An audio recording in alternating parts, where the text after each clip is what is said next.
Hey, what's up guys, aarava here, and welcome back to the episode of my F1 2019 career mode, episode number 66 today for the Bahrain Grand Prix in Season 4. If you guys did miss the previous episode, the opening round of this brand new season with Mercedes, then be sure to go check the one out before you see this one. But that was a very, very solid first race here with the new team. All things considered, where the car is. Entering this second round then of the season, we have 5 upgrades on the chassis. All of them minor though, to be fair, so it sounds like a lot, but because they're all minor upgrades, it all doesn't add up to that much. We're going to make a bit of a march and pull away from Toro Rosso on the R&D chart itself, but we've still got a long way to go to try and catch the kind of quote-unquote mid-pack. But like I've mentioned a lot of the times in the last episode, because the entire field is so close, I don't really think there's a mid-pack or a backmarker team or the top teams. It's all just kind of one big lump, really, because I think there's pretty much only a spread of about at least maximum 1 second or about there for the entire field, really, depending on the track we go to and obviously how close things are in Q3, Q2 and Q1, but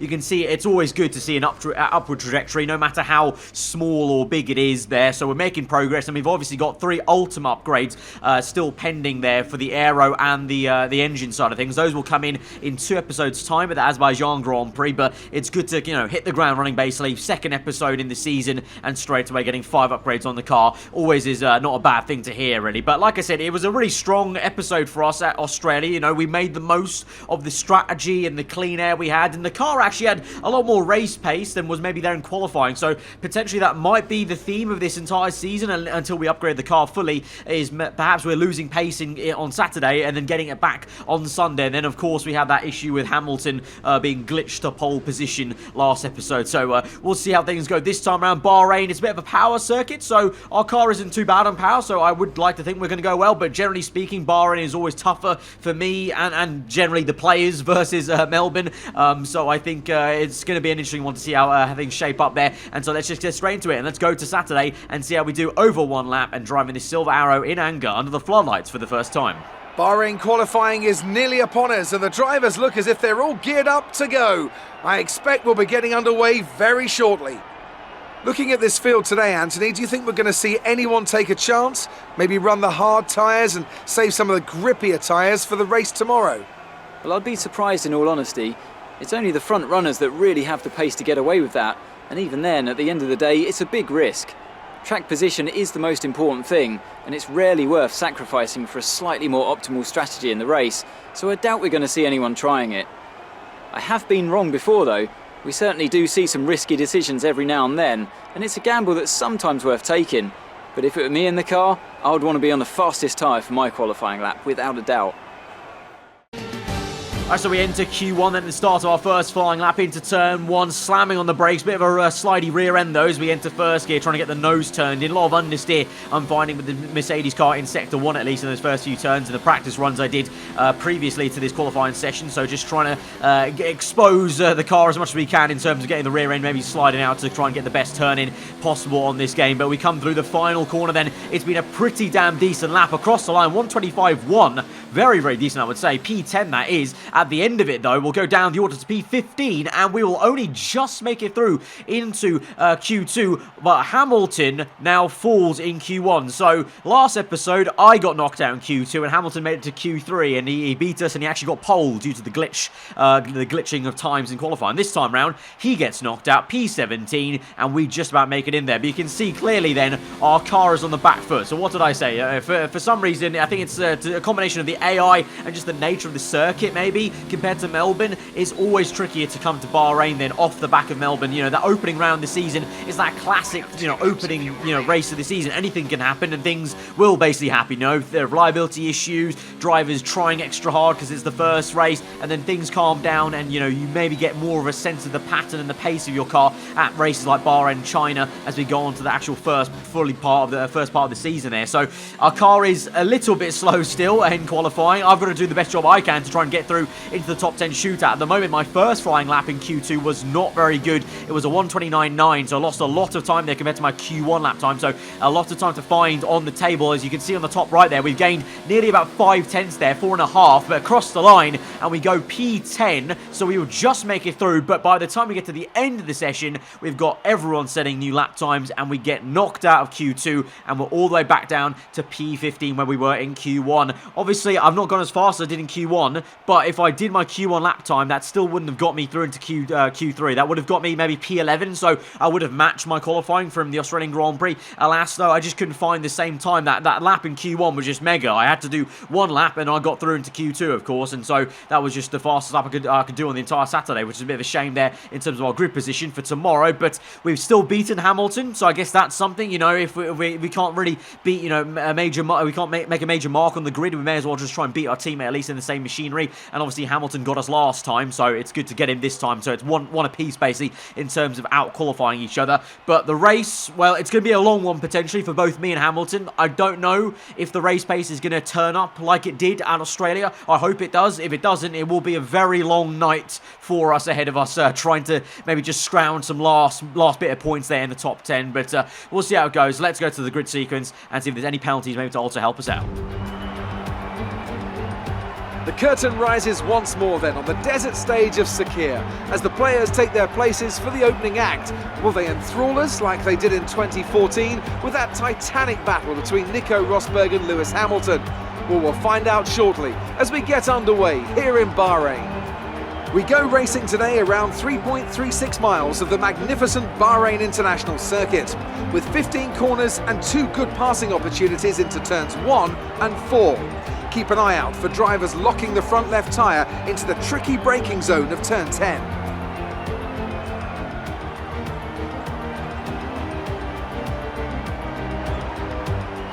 Joining us today to oversee all the thrills and spills, it's Anthony Davidson. And great to see you. How are you feeling about the race today, and how are the circuit conditions from what you've seen? Well, it's looking a bit cold out there, if I'm honest. These tyres have quite a narrow operating window in terms of the temperatures they need to extract the best grip. So with a cold track surface, it's going to be harder to keep those temperatures up, which will lead to lower grip and maybe more mistakes.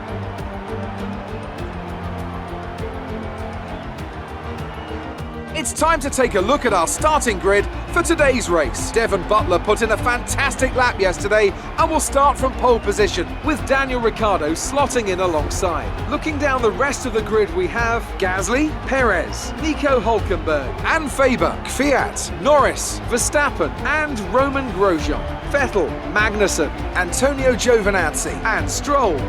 The engineer, Russell, Lewis Hamilton and Charles Leclerc, Bottas and Kimi Raikkonen finishes off the grid. And with preparations almost complete, let's head down to the track. Right, so here we are then on the grid for the Bahrain Grand Prix, still in P15 there, no penalties to move us up or down. In terms of our strategy then today, it's going to be apparently a one-stop either way, but starting either on the soft or medium compounder tyre, depending on how I feel. I think we should have the tyre wear for the soft tyre. I mean, the tyre wear levels now with these upgraded cars should be good enough to run that strategy. Going the hard tyres, that's going to be a bit annoying because the hard tyre I know doesn't feel great when you first put them on, but we're just going to have to stick with it because that's the only way to kind of get some positions. If we try and do a two-stop, we'll just lose so much time in that second stop, and we don't have a car that's fast enough to make a two-stop work. I'm not sure what everyone else will do. I assume the tyre wear levels should be high enough, or low enough, really. The tyre wear levels should be low enough that everyone will be doing a one-stop, really. Like I said, in Australia, it's an unfortunate thing when you get into later seasons of career mode, the strategy kind of stops being a thing, really, in these career mode races because the tyre wear levels are so low for every single AI team and yourself. But we'll see. You never know. There might be a chance where we can maybe make some positions where other people are doing a two-stop. Let's hope. But we're just going to delve into this then and just hope that's not a very long night for myself and Lewis Hamilton in this Mercedes car as we go to 5 red lights to the Bahrain Grand Prix. Round number 2 of Season 4 is underway, and it's a good start for us compared to Antonio Giovinazzi,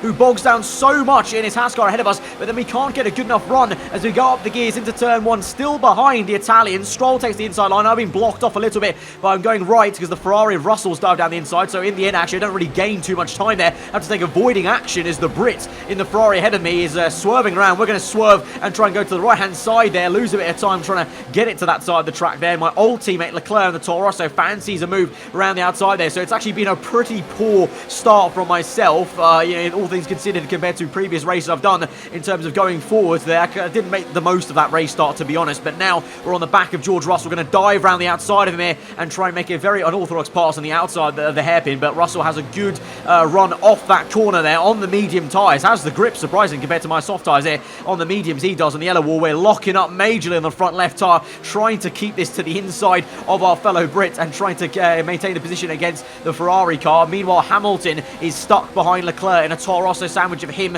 and Valtteri Bottas in the other Toro Rosso, but we've got George Russell and we're at that one position there. But yeah, very much I thought we could have got Giovinazzi for sure, but we just got boxed into turn one. That was a bit unfortunate on the outside there, but now we'll have a chance to maybe get the Italian. He's running the hard tyres, so really we should be getting him pretty darn soon. I know the Haas is pretty good on paper and a lot further ahead on the R&D chart than Mercedes, but soft v hard tyres, we really should. Like I said, the hard tyres, at least in my opinion, are one of the worst tyres around Bahrain. They just feel horrendous. And here we go now, making a move, getting some traction there on the inside there, but not enough of a good exit there. We almost pushed Giovinazzi through the next right-hander and the left then, and we're going to try and make another move on the outside. Maybe have I not learnt from my previous lap there? Is it going to work? No, it's not. Giovinazzi gets the elbows out there and really gets quite aggressive there. So a really nice scrap this is with Gio, brings some very old My Driver Season 3 vibes back, I think, all the way back to, what was it, 2016? My God, years ago now it feels like, but still able to get the Italian here. He's doing a great job in the Haas, to be fair. And that Haas actually is pretty quick in a straight line, I've noticed there,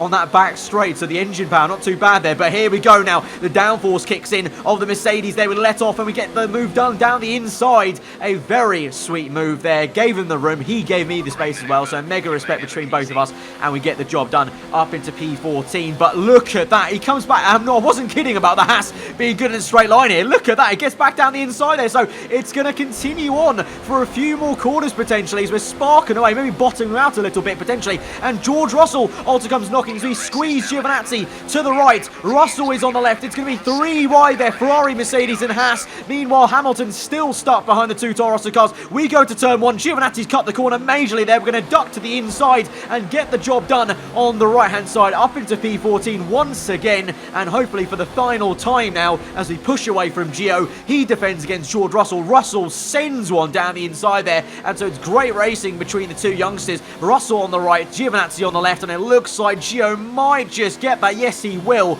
And so the Haas upsetting the Works Ferrari car there as we now move on to lap number 6. 3 laps later, it's taken us to catch up to this train of Lance Stroll. We're not going to dawdle around. Like Australia, we send it down the inside and use the good braking and downforce with Mercedes car and build the confidence in the car once again. I think this is going to be a common feature, to be honest, of the entire season, really. You know, maybe perhaps poor qualifying, because so far our car's not been electric in quali, or at least I haven't for sure. And then in the race, it takes me some time to kind of get the confidence in this Mercedes car, especially under braking here, like we did Australia, and you're about to see right now as we go towards lap number 7, turn number 1, down the inside we shoot it of the Dane Magnussen in the first of the 2 Williams cars we can see tonight, up into P12, and then Vettel is up next there. But yeah, slowly but surely looking faster and faster in this Silver Arrow. We're getting away. You can see the gap of the map's grown from that fight we were having with Giovinazzi there. And unfortunately for Hamilton I'm pretty sure is still stuck behind the likes of Gio and Russell, and the Mercedes car it definitely feels like has more pace than those 2 cars right now in this race. So Hamilton for now is getting hampered by traffic there, and the AI just can't overtake them as well as I can. But speaking about that, we're now pushing Sebastian Vettel through that next right-hander as we close right up to him in sector 3, trying to get the second Williams of tonight here as we move towards lap number 8. Can have a look on the right-hand side, switch it to the left as Vettel goes defensive, but we've overcooked it, and we're going to go off circuit a bit, come back on, and Vettel squeezes us nearly and hits us a tiny bit as we switch it to the right-hand side and try to go to the right, but also Magnussen is there, and we nearly squeeze him into the wall, and so we're side by side with 2 Williams cars. It's almost 4 wide there as also Lance Stroll gets involved. It's now 3 wide between myself, Vettel, and the Canadian. They're both on my left. We go the long way around, pray they don't turn right and squeeze me out. Vettel just about manages to leave me the room, but Lance Stroll and all of that is the big winner with 3 overtakes done. But we're going to say no thank you, swing it down the inside and get it back up into P11 there. But what action that was as I went to the right hand side to try and get Vettel on the right of him. I just out of nowhere, Magnussen popped up in the other Williams car, almost smashed him into the wall pretty much,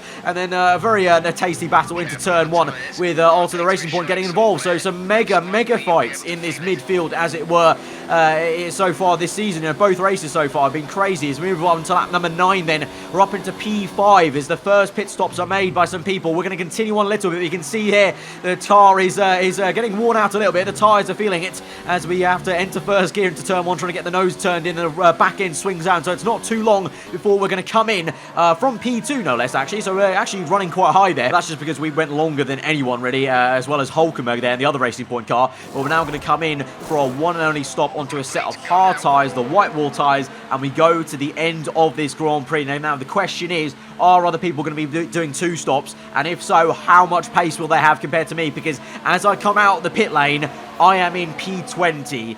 Last place, and I've not really got too many cars ahead of me. I've got Grosjean ahead of me, but even he's got some distance to me. So at this moment in time, as I came out this pit lane, I was thinking, I think we might be a bit screwed here. Like, I was not looking forward to the rest of this Grand Prix, I can't lie, guys, because it was very lonely there in P20. We got to lap 12, thankfully, and we do overtake 2 cars there of Lance Stroll and Hamilton. I was racing Stroll already before the pit stop phases, so that gave me a little bit of comfort that Stroll's also come out in the same region, and Hamilton also is behind me, so I'm going to beat him either way, I think, in this Grand Prix, I would hopefully say. But still, we're a long way off points, and I'm just waiting and waiting for people to make their pit stops. Eventually, they do trickle in. It's all these people that started on medium tyres that are finally coming on lap 14, so they kind of almost scared me a little bit, but eventually they do all come in, you know, the likes of Vettel and Russell there, and so we get up into P15, cut off Sebastian Vettel into turn 1. Vettel's come out on fresher hard tyres now, so he'll be the yardstick for me in terms of my pace, because Grosjean up ahead is on soft tyres. I believe a lot of those guys in this train ahead of us are on soft tyres, so they're clearly on a 2-stop, and I think we might actually now have a good chance to jump all of them because they're not too far ahead of us. They're within a 1 pit stop region. So, you know what? From a span of lap 11 to lap 15, this race turns from being a little bit worrisome to actually, you know what? Let's calm down. I think this strategy is going to work out really well here, and we might be in some decent points. And as long as I can keep pace with Vettel, like I said, he's the yardstick, you know. He's in a similar sort of car, I guess, in the same sort of region and stint of the Grand Prix as me. So as long as I can keep him at bay, I know I've got some good pace and I should be doing okay to gain those free positions from pit stops later on in the GP. And so with that, we keep our heads down and just keep the faith that the strategy will pay off in the end as we move on to lap number 17. Here we go, a whole gaggle of cars in the pit lane. We come across the line, set a PB as we do it, and we're up into P8 of this Grand Prix. So this strategy's already gained us about 3 positions from where we were before the pit stop phase. Vettel now has a little look to the inside, so he's now pressurizing me and keeping me honest here, and he's honestly, it's really good that he's there actually, because he's keeping me on my toes basically, making sure I keep on pushing here, because we've still got cars ahead of us on the minimap there that are on soft tyres or the medium tyres and are going to have to come in for a second pit stop. And so as we go through onto lap number 18, as Vettel's still lurking in the background, we gain even more positions there. The likes of Gasly's in the Red Bull car, and we're up into a very lofty P3 with Lando Norris still in second place on the soft tyre. I believe first place is a Racing Point of Hulkenberg on the hards, I believe, so he's not making a pit stop, but Norris will. So we could be up into P2 soon enough here. We're at lap 18. We've got 11 laps to go in this Grand Prix. This strategy is turning into a god tier one here for not only myself, but the likes of Sebastian Vettel, Lance Stroll, Magnus, and even Hamilton is going to gain from this, I'm pretty sure. But as we go on to lap number 19 then, Sebastian Vettel's finally going to make his attack for the position. This is for P2 now in the Grand Prix as we jostle for position there, both really wanting this into turn 1. We go a little bit deep there, but on purpose to get this switchback move done on him on the right-hand side, the long way round, back up into P2 of this Grand Prix there. So Seb almost got it, and so now is the time where, you know, both me and Seb were almost working together in a way in that first part of the stint, but now with 10 laps to go, I think the gloves are off and Vettel wants that position here. But yeah, confirmation there, Hulkenberg is in first place in the Racing Point car on hard tyres. He's going to the end, so Hulkenberg, I think, is probably booked in this race win, but we're in a legit P2 right now with Vettel in a legit P3. You've got Stroll, Magnussen, Hamilton in the top 6, so this strategy for all of us is paid off mega as we now move on to lap 21. Vettel round the outside there with DRS. We try our best to defend, but we're going to just cut in and keep behind him here, because if I fight him too much, we're going to lose too much time, and we're going to maybe back ourselves into Lance Stroll and Magnussen. So what I'm going to try and do instead is just not fight him too much, have a look around the outside, and here, I don't lose too much time there making that move around the outside. So just trying to be a little bit clever, not fighting into turn 1 where we lose too much time, and getting it done in a corner where there's enough momentum anyway, where I'm going to make the move and it's not going to lose us too much lap time there. As we move on to lap 23 then, still going, and Vettel, I'm just looking literally constantly behind me every single time we get up to this main straight, as Vettel comes knocking once again with DRS in that flying Williams cars of his down the right hand side, and this time we are definitely going to go easy. He locks up there, but into turn 1 I let off and really don't even try to attack him too much here, because I'm just going to wait till lap 24 and re-overtake him in the same exact part. We're going to get DRS, play this clever, because as we move on to lap 24, you're about to see on the top right here, it's going to be a much better lap time for me. You can see they're green in the last sector there. It's a personal best lap time for me, so that just proves that that strategy works out, of letting him through on purpose and just basically overtaking him on the next lap. But here I don't do myself any favours as we go too deep into turn 1 though, so Vettel gets it back up into P2. But again, actually, we're still going faster, because Vettel is going faster than I was, and I've always had this, I've said this before in career mode, I definitely drive faster when I'm chasing cars. Like, I get kind of tunnel vision and I can concentrate more on what I'm doing, so I go faster again and try and overtake Vettel for a second time now in this phase into lap 25. We get it done now, up into P2. He goes quite deep actually into turn 1 and to get the place done. All the while, Stroll and Magnussen are still there. They're not getting massively honest, but they're still very much there, keeping us honest there. On to lap 27, 3 laps to go in this Grand Prix this will be. So now it's becoming kind of crunch time as Vettel goes for another move with DRS. He's going to have that as he has the speed, but we have overtake mode and rich mix, and because Stroll now is looking a little bit closer, I'm going to try and have to go for the move and just try and keep track position now, in terms of I can't really work with Vettel anymore to kind of keep the pace up there, because Stroll is within 1 second now, as you can see, as we squeeze out Vettel, get the rear end really wagging out now, and look at that, Stroll comes knocking straight away for the move down the inside there. I can't see it in the mirrors, but I think he's got it done down the inside. Yes, he does. So Lance Stroll's up into P3. He's going to try and make it a 1-2 for Racing Point there. That'll be quite something for the Racing Point team, as he has a little look at that. The proximity arrow goes red, so he tried a lunge in the last corner there. So that Racing Point car, obviously Hulkenberg's doing great, but in the hands of Lance Stroll as well, is mega. And now as we move on to the second last lap of the Grand Prix, the tyre wear is really now hurting us on the rear end there. You can see getting over 70% on the rear left, that was on the heads-up display. But again, we do the job necessary into turn 1 to defend against Lance Stroll. It's now almost 3-2 wide there between the two Williams cars and the Racing Point Stroll. Meanwhile, Hamilton's just doing his thing behind that gaggle of cars. But, you know, this I just got to emphasise, this strategy for all of us, this one-stop's been absolutely insane. I think this might be the best strategy I and some of these AI have ever pulled off in F1 2019 career mode since the game came out. It's been an insane strategy. We started in P15 in a Mercedes car that didn't look like had the pace for a podium at all, and now we're, you know, defending for a podium. On the last lap of the Grand Prix, we kept it through into turn 1, and Lance Stroll just doesn't have an answer for us. We're going to hang on here. So Nico Hulkenberg will come through to win the Bahrain Grand Prix for Racing Point. It's a mega win for him, but for us, it's a mega P2. This is going to be 77% tyre wear on the rear left tyre, but I don't care. We're going to come through for P2, the second step of the podium at the Bahrain Grand Prix with Mercedes. That's a mega race for us. Yes, that's a podium.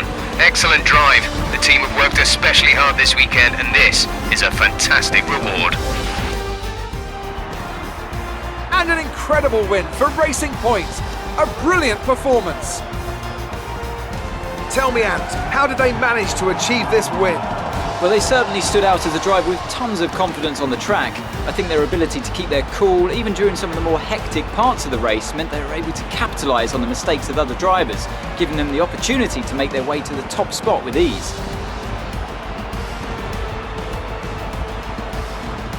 Racing Point's performance today has shown that they can be competitive with the veterans of the sport. They're making their way out to the podium now as we speak, and the reaction from the crowd must be incredibly uplifting for them.